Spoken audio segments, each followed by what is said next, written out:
நமஸ்காரம். இப்போ நான் அரைச்சு விட்ட சாம்பார் பண்ண போகிறேன் பரங்கிக்காய் போட்டு. இது சாதாரணமாக எந்த தான் வேணா சாம்பாருக்கு போடக்கூடிய எல்லாம் போடலாம்.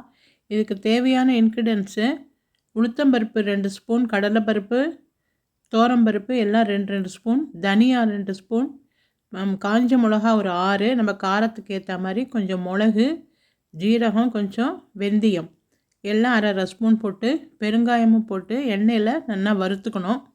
கொஞ்சம் செவக்க வறுத்துன்ட்டு இதில் கொஞ்சம் போகிற ஒரு 2 டேபிள் ஸ்பூன் தேங்காயும் போட்டு நல்லா வறுத்துக்கணும். கொப்பரை இருந்தாலும் போடலாம். கொப்பரையை சீவி இதில் போட்டு எல்லாத்தையும் நல்லா செவக்க வறுத்துண்டு மிக்சியில் போட்டு பொடிச்சுக்கணும். அந்த பொடிக்கு உண்டானது தான் இப்போ நம்ம பண்ணிட்டுருக்கோம். இது பொதுவாக நீங்கள் கொஞ்சம் வறுத்து பொடிச்சு வச்சுட்டா எப்போ வேணாலும் இந்த அரைச்சி விட்ட சாம்பார் பண்ணலாம்.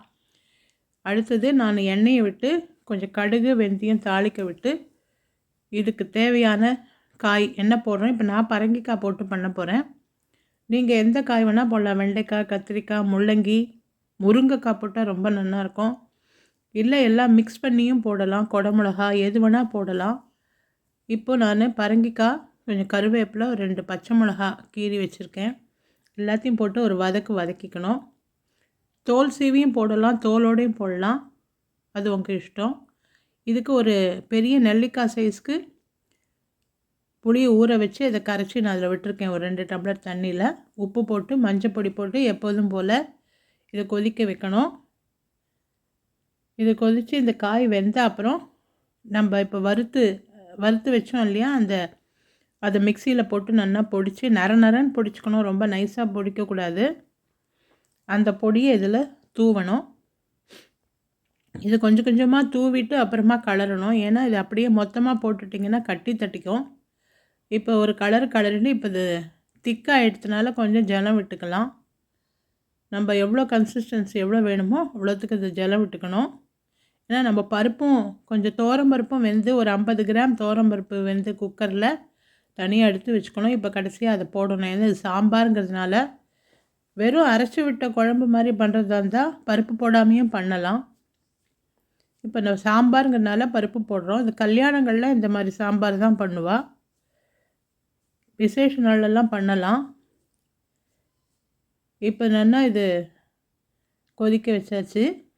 இப்போ நம்ம இதில் பருப்பு சேர்க்க போகிறோம். ஒரு 50 கிராம் வேக வச்சுருக்கேன்.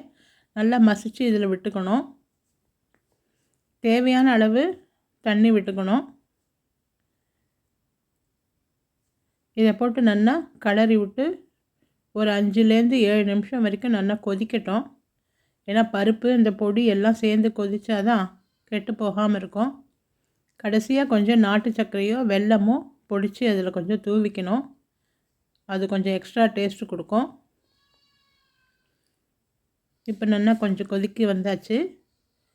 இது கடைசியில் இறக்கிறதுக்கு முன்னாடி கொஞ்சம் கொத்தமல்லியை பிச்சு போடலாம். இந்த கொத்தமல்லி தழையை கொஞ்சம் போட்டு வச்சிங்கன்னா நல்ல வாசனையாக இருக்கும். இப்போ சுட சுட அரைச்சி விட்ட சாம்பார் ரெடி. இதை டேஸ்ட் பண்ணி பார்த்துட்டு எப்படி இருக்குன்னு சொல்லுங்க கமெண்ட்ஸில். நமஸ்காரம்.